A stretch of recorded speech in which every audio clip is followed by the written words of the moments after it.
panafricaniste béninois Kémy Séba, connu pour ses prises de position anti-occidentales, a été interpellé lundi à Paris. Condamné plusieurs fois en France pour incitation à la haine raciale, il avait été déchu de sa nationalité française en juillet dernier. Le motif de son interpellation n'a pas été précisé à ce stade. Son avocat tiendra une conférence de presse ce mercredi, affaire à suivre. Arrestation lundi du polémiste Kémy Séba en France et l'un de ses collaborateurs également, Eri Djihouti. Kémy Séba, qui est connu pour ses positions anti-occidentales, pour ses liens avec la Russie, il a été déchu de sa nationalité française en juillet dernier. Le motif de cette interpellation est, je vous le disais, pour l'heure inconnu. Amélie Tulé. Selon la porte-parole de l'ONG Urgence panafricaniste, Kémy Séba et Eri Djihouti ont été interpellés lundi à Paris par des agents de la Direction générale française de la sécurité intérieure. Selon Maud Salomé Ekila, Kémy Séba était muni d'un visa lui permettant de circuler dans l'espace Schengen. Il était en France pour échanger avec des opposants béninois et rendre visite à un proche souffrant. Auparavant, ces 2 dernières semaines, il avait effectué une tournée en Espagne et en Belgique pour rencontrer des organisations de la société civile et des médias. Une campagne destinée, selon Maud Salomé Ekila, à soutenir les processus souverainistes des peuples afrodescendants. Kémy Séba, de son vrai nom Stélio Gilles Robert Capochichi, se présente comme un militant anticolonial dont les principaux adversaires sont la France et plus largement l'Occident. Le 8 juillet, le Conseil d'État français a validé sa déchéance de nationalité. Kémy Séba avait alors qualifié la mesure de reconnaissance pour son travail politique contre la France-Afrique. Arrestation de Kémy Séba et Eri Djihouti, un coup d'arrêt à une tournée politique panafricaniste. Le 14 octobre 2024, Kémy Séba, figure emblématique du panafricanisme, et Eri Djihouti, l'un de ses proches collaborateurs, ont été interpellés par la Direction générale de la sécurité intérieure, DGSI, en France. Cet événement marque un tournant dans une tournée politique internationale menée par Kémy Séba, visant à sensibiliser les diasporas africaines sur la souveraineté des peuples afrodescendants. Selon un communiqué publié par l'organisation Urgence panafricaniste, dont Kémy Séba est le leader, les circonstances précises de leur arrestation seront clarifiées lors d'une conférence de presse à venir. Une campagne internationale ambitieuse.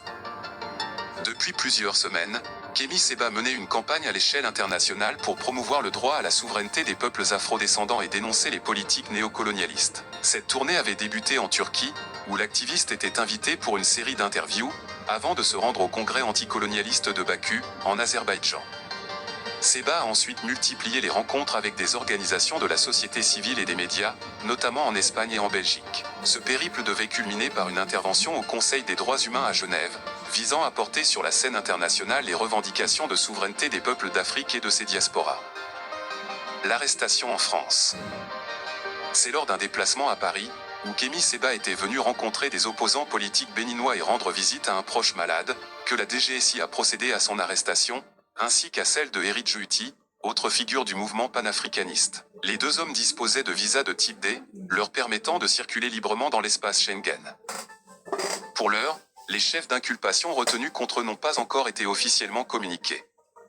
Le communiqué de Urgence panafricaniste mentionne toutefois que des précisions seront apportées lors d'une conférence de presse, laissant entrevoir que cette arrestation pourrait avoir des répercussions politiques et diplomatiques importantes.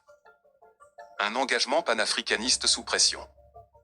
Kémy Séba est une figure controversée, souvent à la croisée des mobilisations pour la souveraineté africaine et des tensions politiques internationales. Ses prises de position radicales contre le franc CFA, qu'il qualifie de reliquat colonial, ainsi que son opposition ouverte aux ingérences étrangères en Afrique, lui ont valu des soutiens massifs mais aussi de vives critiques. Cette arrestation intervient dans un contexte où les voix panafricanistes se font de plus en plus entendre, notamment face à la montée des inégalités et des interférences extérieures sur le continent africain. Le communiqué publié par Urgence panafricaniste souligne l'importance de cette campagne internationale, qui devait se conclure à Genève avec un plaidoyer devant les instances des droits humains. La mobilisation autour de l'arrestation de Kémy Séba et Eri Djihouti pourrait rapidement s'intensifier dans les jours à venir, les soutiens de l'activiste étant nombreux à travers le monde, en particulier en Afrique et dans les diasporas afrodescendantes. Une réponse attendue. Les partisans de Kémy Séba attendent désormais avec impatience la conférence de presse, au cours de laquelle les accusations retenues contre les 2 hommes seront révélées. L'organisation panafricaniste qu'il dirige n'a pas tardé à dénoncer cette arrestation, la qualifiant d'acte politique visant à museler un activiste dérangeant pour les intérêts de plusieurs États. Dans les prochaines heures, la scène politique africaine et internationale pourrait être le théâtre de réactions multiples face à cette nouvelle, marquant peut-être une nouvelle phase de la lutte pour l'émancipation et la souveraineté des peuples africains. Les soutiens de Kémi Séba espèrent également que cette affaire ne devienne pas un nouvel épisode de ce qu'ils considèrent comme une longue série de pressions politiques exercées sur les mouvements panafricanistes en Afrique et en Europe. En attendant les développements à venir, la communauté panafricaine reste mobilisée et prête à réagir face à cette arrestation qui, pour beaucoup, pourrait bien revêtir des enjeux politiques majeurs.